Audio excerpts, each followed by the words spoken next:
Hola, hoy día nos vamos a juntar con Loreto Kemp, ¿no? Ella es experta en autismo y nos va a contar más sobre todo este mundo. Hola, bien y Loreto, bien. Gracias por recibirnos. Pasa, gracias. Loreto, cuéntanos, ¿cuál es la realidad de las personas autistas en Puerto Vara? Mira, desde hace 5 años hasta ahora ha cambiado bastante el panorama. Hace 5 años y antes era muy complejo, ni siquiera se conocía lo que era el autismo. Las personas no sabían, si tú le comentabas que tu hijo era autista, no sabían lo que era, se sentía como un temor y también harta exclusión también por el desconocimiento. Hoy día vemos que se ha avanzado bastante, se ha trabajado harto desde la sociedad civil, sobre todo para poder sensibilizar, para dar a conocer sobre el autismo, y han habido grandes avances, pero eso no quiere decir de que se tenga que seguir trabajando. Hoy día falta mucho, y sobre todo vemos que hay mucha discriminación aún, sobre todo en los colegios. Vemos casos todos los días de familias que se comunican con nosotros y nos piden ayuda, nos piden también alguna palabra de aliento a veces, o que los apoyemos para poder tomar alguna medida cuando le han sucedido estos casos de discriminación que son súper dolorosos, de todo tipo, desde una discriminación media solapada, la cual a veces los colegios acosan más a las familias que a los mismos chicos, y otras ya discriminaciones que son evidentes, bullying sistemático de algunos estudiantes, niños hospitalizados también porque ya les afecta su salud física, muchas desregulaciones. Entonces, ahí todavía vemos que la situación es compleja, es de gravedad, por más que exista una normativa legal hoy día que nos ampara, estamos en un camino que a medio recorrer, esa es la verdad. ¿Qué pasa? ¿Qué sucede con los adultos? ¿Hay qué efecto o qué necesidades tú ves para adultos que tienen autismo o son parte del espectro? Mira, yo creo que las necesidades más importantes para el adulto es primero el diagnóstico.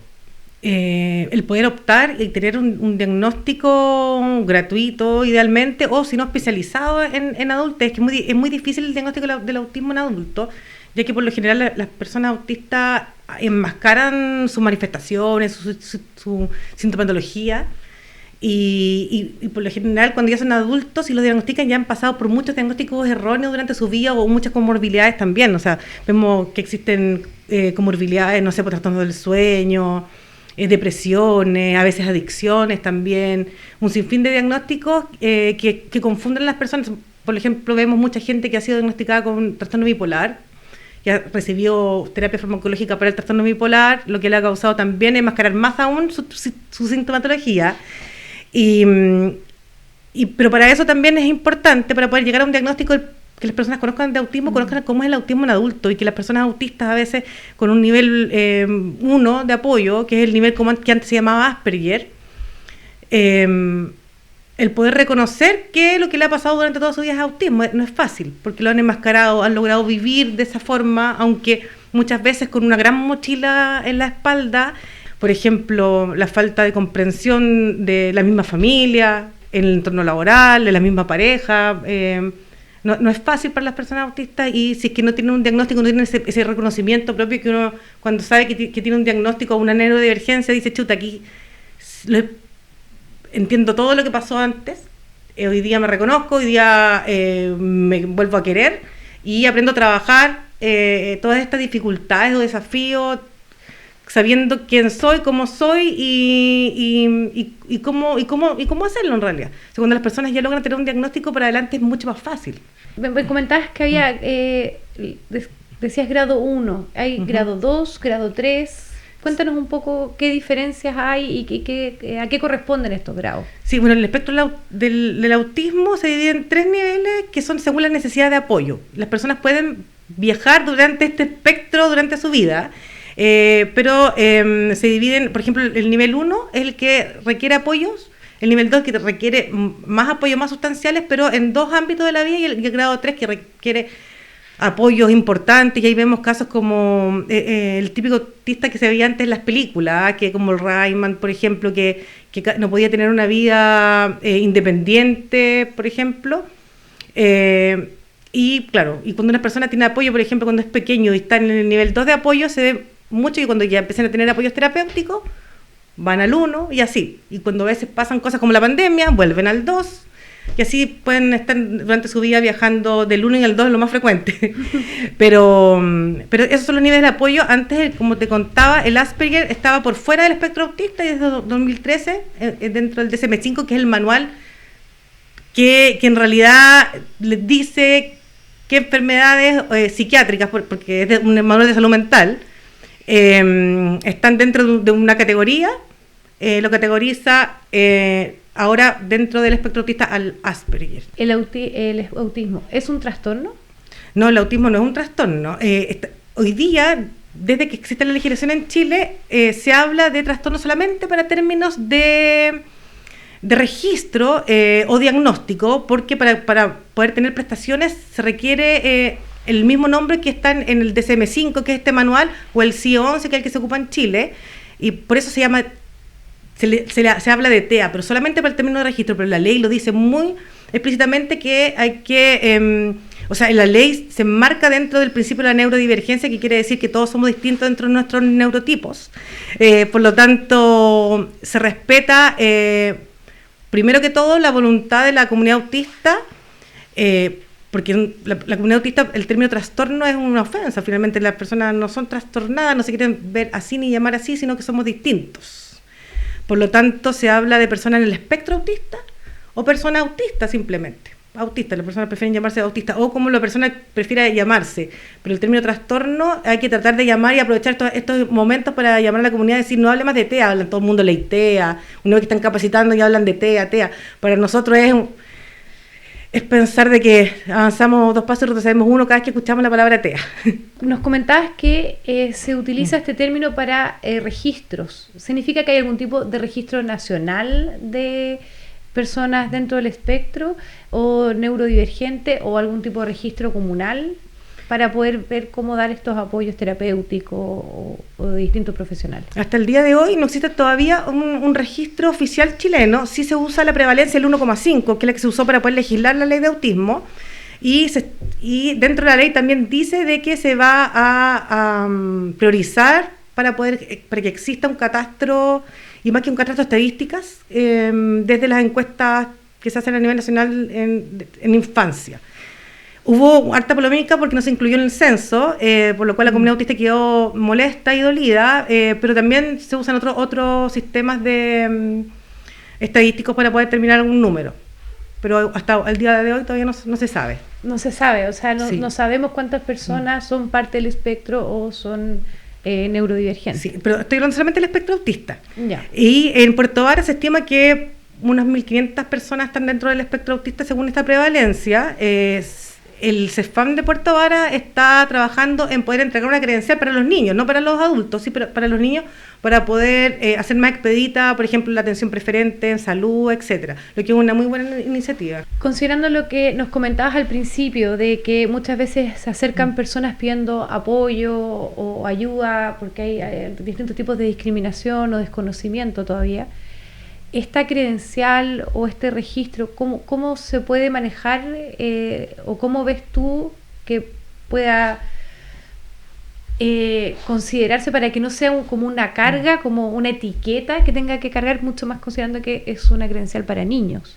Sí, yo creo que el tema de la sensibilización es súper importante. Varias organizaciones han ido trabajando en la comuna la sensibilización para que en realidad la comunidad entienda de qué se trata el espectro autista. Uno de los componentes más importantes es el poder conocer cuáles son las particularidades de cada persona, cómo poder abordar a una persona autista, pero sin que se vea como algo que es una etiqueta que patologiza. Yo siempre he sido una convencida desde que todo esto va de la mano de la valoración. Si uno tiene un hijo, por ejemplo, o una hija en el espectro autista, mientras pensar de que el diagnóstico primero no es no va a cambiar tu hijo por tener un nombre de un diagnóstico, va a seguir siendo el mismo de siempre, y mientras uno valore a su hijo como es y uno de verdad lo sienta, y uno, a medida que uno va conociendo lo maravilloso que son, bueno, yo creo que todos los hijos, sean neurodivergentes o no, el poder estar orgulloso, a pesar de las diferencias, porque mucha gente tiene, o cuando tiene un hijo, uno siempre se imagina cómo va a ser tu hijo, y de repente el como te lo imaginas no es así, es distinto. O sea, yo me imagino un papá, porque sobre todo pasa en los hombres, de que creen que van a ir a jugar a la pelota con el hijo, o van a ver out, y a tu hijo nunca le interesó la pelota, o nunca le interesó el karate, etcétera, y le interesa, no sé, los pájaros del sur de Chile, y la música, puro pájaro, o puro música, o etcétera, otro tema. Entonces para los papás a veces es un poco difícil el poder, mucha gente habla de duelo, y yo no ni siquiera hablo de duelo, sino que es el como volver a reconocer y que las expectativas son distintas. Hoy día yo creo que finalmente se ha utilizado se habla de espectro autista para cualquier cosa que uno vea que es fuera de la normalidad de un niño. Hay un sobrediagnóstico también. Exacto, entonces no sé si me podrías contar como qué significa, o cómo un papá o un abuelo o un profesor puede tal vez identificar, o qué señales de alarma hay. No son señales de alarma, ¿verdad? Sí, son señales de alarma también, porque uno se tiene que hacer cargo. Exacto, como para ver qué puede ser, pero que también pueden ser otras cosas. O sea, ¿cuál es la diferencia entre desintegración sensorial, TDAH, todo lo que es la neurodivergencia y el espectro autista, que sí es distinto? Sí, bueno, para el espectro autista son 2 criterios para hacer el diagnóstico. Como decíamos, el diagnóstico del libro son 2 criterios, y uno es algún tipo de desafío en la comunicación. Y estos desafíos pueden ser de todo tipo, o sea, desde personas que no tienen desarrollado aún el lenguaje verbal, a personas que tienen un lenguaje muy peculiar, por ejemplo. Entonces vemos personas que son que hablan como viejos chicos, o como o a veces un poco robotizado, o también adoptan algún tipo de acento extranjero, ¿cierto? Entonces vemos harto de ese tipo. Por ejemplo, a mi hijo, el del medio, le decía Juancho cuando era chico porque me hablaba mexicano, y ahora me toca la más chica, que también anda en esa onda media mexicana. Pero también otro tipo de dificultades en el lenguaje, como por ejemplo en la adultez, la dificultad de poder, cuando tú tienes la idea en la cabeza clara, pero para poder bajarla, a veces dificultad en eso. O también en temas de comunicación también va la interacción social. Entonces, en este primer criterio, que es el de la comunicación, vemos, como te digo, peculiaridades en el lenguaje, dificultades en el lenguaje, en el iniciar el lenguaje, y también la interacción social, la dificultad a veces en poder iniciar una conversación y en seguirla, ¿cierto? El poder comprender qué es lo que quiere decir la otra persona. Cuando te habla, a veces hay personas que son muy literales, sobre todo en el espectro autista es muy frecuente que sean muy literales a la hora de comunicarse, también cuesta más comprender, como es un espectro muy amplio todo el tema del lenguaje. Y el otro lado, el otro gran criterio es las conductas repetitivas, estereotipadas, y la poca flexibilidad también. Entonces vemos personas y con intereses profundos. Entonces toda esta otra área habla, por ejemplo, de que las personas en el espectro autista pueden tener algún tipo de manería que se llama estereotipia, que son movimientos que son repetitivos, que lo hacen para poder regularse, como por ejemplo, no sé, tocarse la solapa, tocarse el pelo, o estar jugando con algo. Esas son estereotipias. Pueden ser, las personas autistas la tienen, pero también otras neurodivergencias también las pueden tener. O alguna persona con un tic, intereses profundos. Mucha gente habla de los intereses restringidos, pero yo le digo intereses profundos, pero yo creo que lo más maravilloso que tienen las personas autistas es el poder hacerse expertos de un tema, que disfruten esos temas a concho. En los niños es muy común, y siempre como que se caricaturiza el tema de los dinosaurios, pero es súper común, igual que los planetas. Hay muchos chicos que les encanta, pero la adultez, de todo, de todos los temas, y ahí entrar en eso es algo que las personas disfrutan muchísimo. O sea, yo creo que no hay forma más feliz de hacer, no hay forma de hacer más feliz a un autista que es preguntarle de su tema. O sea, hasta yo voy a ser bien autorreferente, pero mi hijo mayor, yo le digo, ya Nico, ¿cuándo eres tú más feliz? Me dice, cuando alguien me pesca con mis temas, y para largo, que no sé, que sea, porque claro, son sus temas y se disfrutan muchísimo. Eso por un lado, los intereses profundos, y también hay cierta inflexibilidad. Y esa inflexibilidad a veces para cambiar de planes, para cambiar de escenario, para si tú tienes algo pensado y deja de hacer así, cuesta adaptarse, y eso también es frecuente, y eso todo se trabaja finalmente con apoyo terapéutico, y no es tan difícil. Y esos son los 2 grandes criterios diagnósticos. Y por otro lado existen otras neurodivergencias como el TDAH, el déficit atencional con hiperactividad, por ejemplo, que es muy parecido al trastorno del espectro autista, porque estamos hablando de algo médico. ojo, si no dirías autismo, y es muy parecido, pero hay sutilezas. Los dos, por ejemplo, pueden tener dificultades en la integración sensorial, lo que quiere decir cuando a los chicos les molestan los ruidos, o a veces la ropa, o las luces, etcétera, que es súper frecuente también. Hay personas que tienen dificultades en la integración sensorial no siendo autistas y no siendo TDA, por ejemplo, también, y también con terapia ocupacional se va trabajando, selectividad alimentaria, que también se da a través de esto, que es súper frecuente en las neurodivergencias. Las personas con TDA también se desregulan y tienen desregulación emocional, que la gente cree que es del autismo, y no solamente el autismo, en el TDA también es muy frecuente. La gran diferencia es en estos dos criterios. O sea, por ejemplo, vemos personas autistas, como tienen dificultad en la comunicación y en comprender contextos, que tienen conductas que son bien peculiares. Por ejemplo, no saben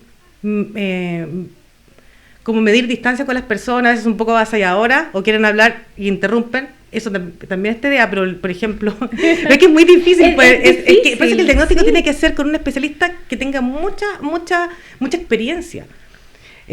Por ejemplo, en la adultez, lo que yo me hablaba con una neuropsicóloga, me decía que la gran diferencia en muchos autistas con TDA al mismo tiempo, y me dice, ¿por qué yo sé cuando un TDA no es TDA puro y sí está en el espectro autista? Porque cuando entran en estos intereses profundos, al autista tú no lo sacas. O sea, tú le puedes estar hablando y el autista no va a escuchar. Puede no comer en todo el día, puede hasta hacerse pipí, porque están pegados, o pueden no dormir en estos hiperfocos. En cambio, el TDA sí puede ir y volver y retomar. El autista le cuesta mucho salir. Entonces, son sutilezas y hacen tan difícil el diagnóstico. Lo complicado de todo esto es que, claro, cuando se equivocan en el diagnóstico, más que un tema quizás en los apoyos terapéuticos, es en la autopercepción.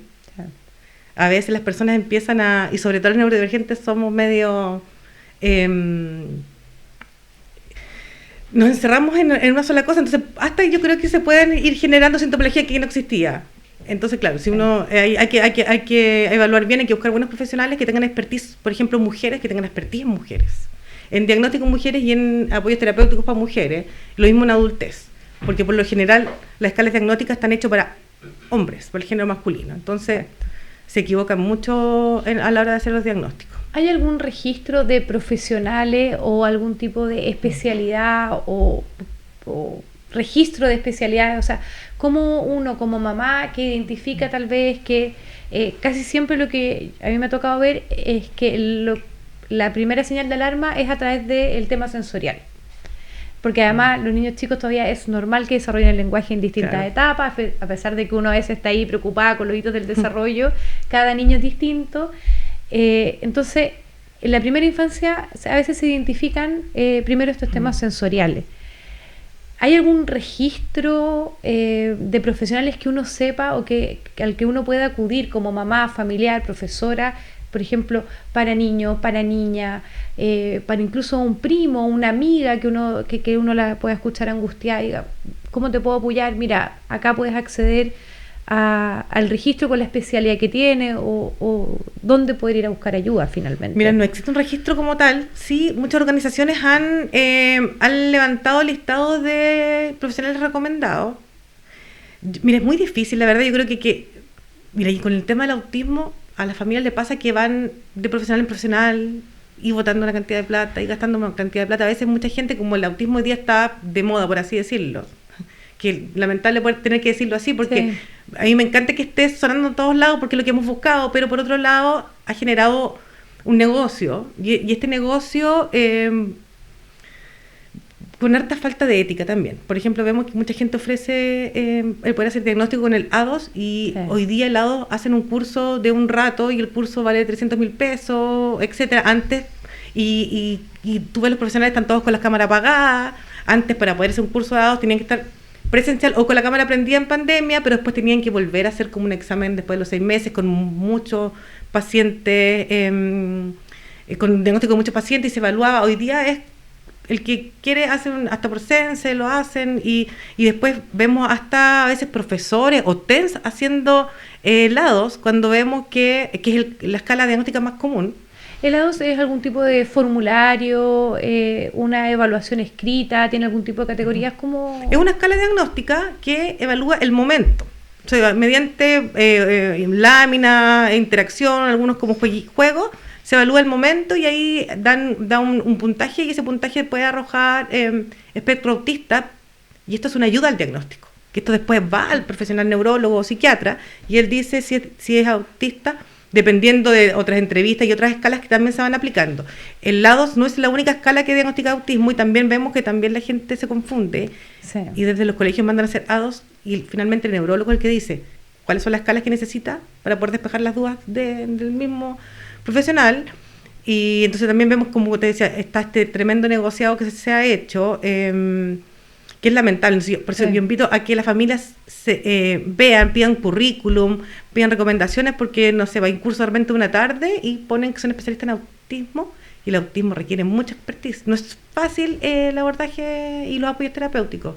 Loreto, ¿qué le recomendarías a una familia, un papá, una mamá, una abuela puertobarina que ve estas señales de alarma, lo que hemos hablado, una sutileza entre el TDAH, la desintegración sensorial, el autismo, está buscando apoyo, buscando cómo entender, cómo apoyar a su hijo, su prima, su amiga, su pariente? ¿Qué le recomiendas? ¿Qué podría hacer? Mira, yo primero le recomendaría estar tranquilo y saber que tener un hijo con algún tipo de neurodivergencia o ser neurodivergente no tiene nada de malo, que está todo bien, de que las personas sí somos felices, nuestros hijos son felices igual, que eso es lo más importante. Yo creo que cada padre tiene hijos para que sean felices, es el gran objetivo, ¿cierto? Y para ser felices nosotros con ellos también, para poder entregar amor y todo eso. Entonces, eso yo creo que como que el gran objetivo, meta que tiene la familia, eso se puede. Segundo, buscar apoyo de forma responsable. Los apoyos, las personas en el espectro autista, con buenos apoyos se soluciona gran parte de los desafíos de la vida diaria. Hay que buscarlos, hay varios lugares donde se puede encontrar estos apoyos, pero yo creo que sobre todo saber que no están solos, porque hay mucha gente que tiene hijos en el espectro autista, y que yo creo que están todos con muchas ganas de poder compartir esas vivencias, porque cuando nos sentimos solos vemos como que se nos cierran un poquito las puertas, no hay cumpleaños, no hay invitaciones. Pero cuando ya encuentras un lugar donde personas que te acojan, es lo principal. Y como te digo, sentir el orgullo. Por otro lado, cuando uno busca los apoyos terapéuticos, buscar instituciones que sean especializadas en neurodivergencias, para no tener que estar dando estos recorridos y gastando plata, porque en el bolsillo, pucha, que duele que la terapia, duele el bolsillo. Y sobre todo que a veces no es solo un hijo, son más en el espectro autista. ¿Cómo nos puedes ayudar acá en la comuna? ¿Dónde te podemos encontrar? ¿A dónde podemos acudir?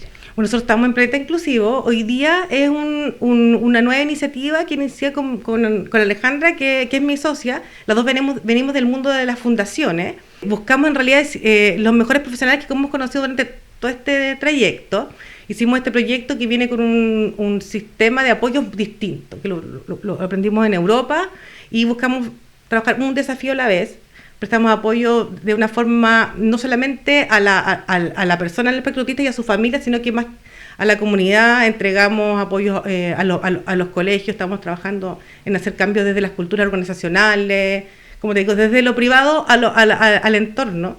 Y bueno, y aquí todos nuestros profesionales son especialistas en neurodivergencias, en TDA en adultos, que también es un tema, autismo, mujeres, y apoyos también en salud de todo tipo. Aquí estamos, como te digo, con este sueño, con un sueño para nosotras, de poder hacer algo realmente de calidad acá en la comuna para toda la gente que hemos visto que han andado bien perdida. Loreto, gracias por darme la oportunidad de escucharte. Por último, ¿nos podrías dar un mensaje para la sociedad, para el puertobarino? Abrirse a conocer a las distintas personas, no solamente autistas o neurodivergentes, sino que aprender a conocer a cada uno, a preguntar también. Es muy importante el que tengan la confianza de poder preguntar qué necesitas, cómo te ayudo, cómo prefieres que haga tal cosa, o te molesta esto. Yo creo que la conversación, al poder conocer de forma más abierta, sin verlo como un tabú o como que a alguien le pueda molestar, yo creo que es súper importante sentirse libres de poder comentar, de poder preguntar, eso podría marcar una diferencia, porque la gente le da un poquito de susto. Tú le dices que tiene un hijo, por ejemplo, autista, y te dicen, qué pena, y no quieren hablar más. Pero eso, sentir apertura, sentir de que este mundo se está abriendo, que hoy día abrazamos la diversidad, y eso, abrir los corazones nomás a todo el mundo. Muchas gracias, Loreto.